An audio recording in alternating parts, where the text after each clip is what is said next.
All of this is why our next guests have taken action. Remember, the opposite of despair is not hope, but the opposite of despair is action.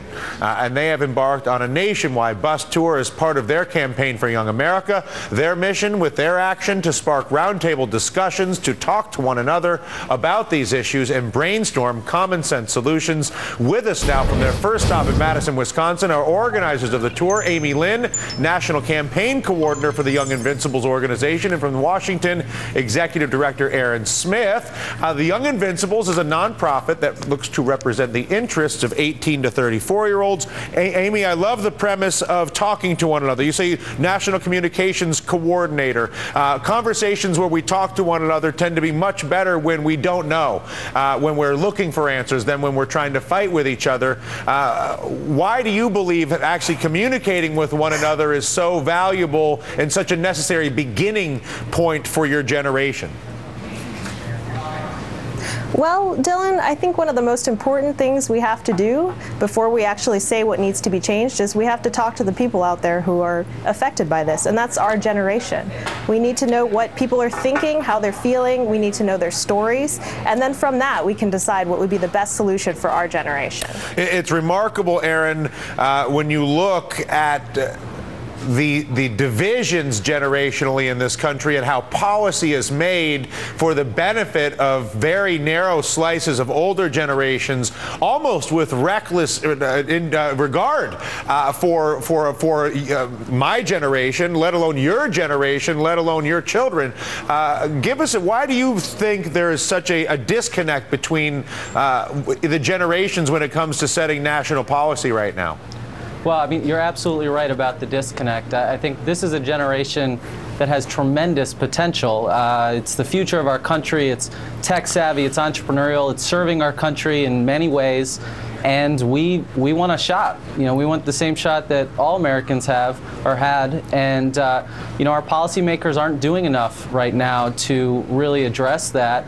And you know, frankly, it's partly our responsibility as young people to actually be leaders of change, to talk about the issues that we're facing, and also to put forth specific ideas and policies and solutions that we think can address things like college completion or the lack of health care for young people. And even beyond that, I mean, don't you guys think, Amy, you can answer this first, but you can both answer this question, that it's unfair ultimately for us to point all the blame at them, whoever they may be, and even, by the way, we may be right, it may be all their fault, but they're not going to fix it. And what we're seeing is, and I brought my trusty light bulb for today's show, the 30-year light bulb that costs 20 bucks. There are solutions in this model that your generation, Amy, is presenting all the time, not just new light bulbs, that are new ways to solve America's and the world's problems that cost a lot less and give us a lot more. And that is what really impresses me about your generation, is the rejection of the false paradigm of these sort of two political choices.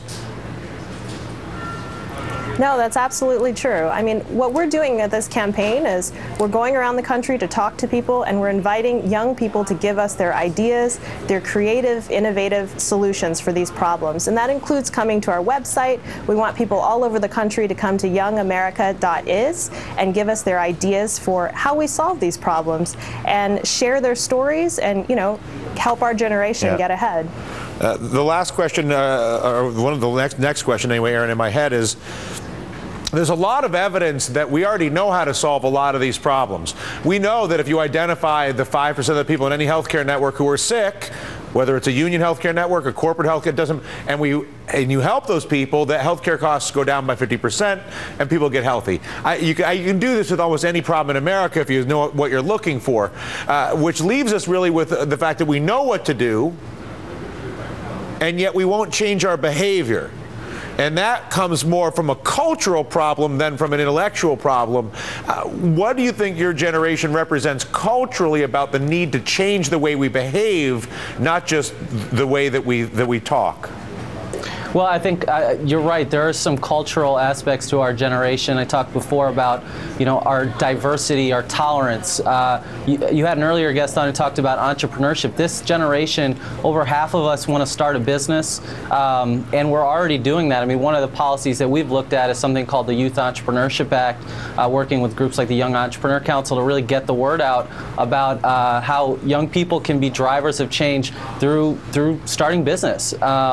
But I'm also glad you brought up the healthcare example, because that's an area where we actually have tackled, in some ways, one of the problems of, for young people. 2.5 million young people now have health insurance because of the new healthcare law.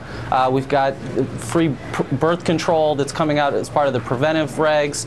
So there's a host of benefits, and many of them are coming up in the future. So that's an area where we showed leadership, young people got involved, and now we have to keep that going. We can't go backward.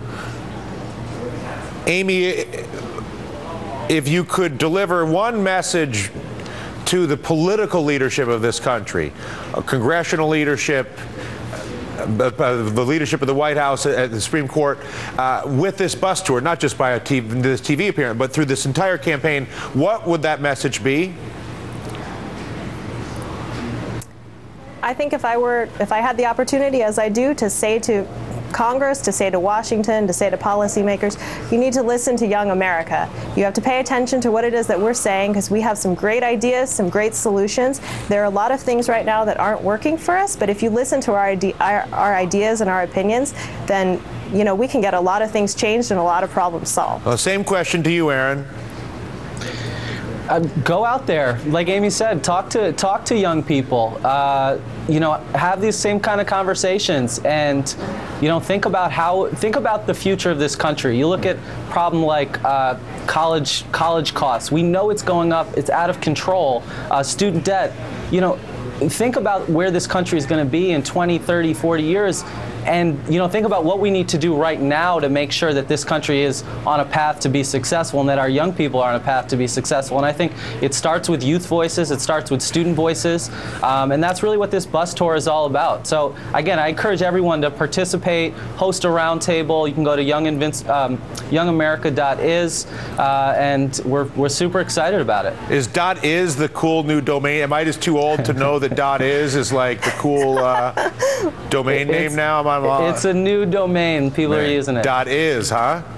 That's right. All right. The kids are using it's pretty .is. Cool. That's kind of, we got to get Dylan Ratigan .is, okay?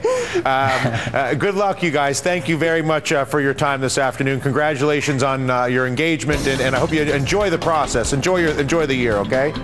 Thanks very much. All right. Amy and Aaron. Dylan. Thank you, Amy. Coming up on Hardball, Chris Matthews one-on-one with George Clooney. Oh, my. Don't want to miss that. And next here, why it is clear, at least to our own crystal ball, that America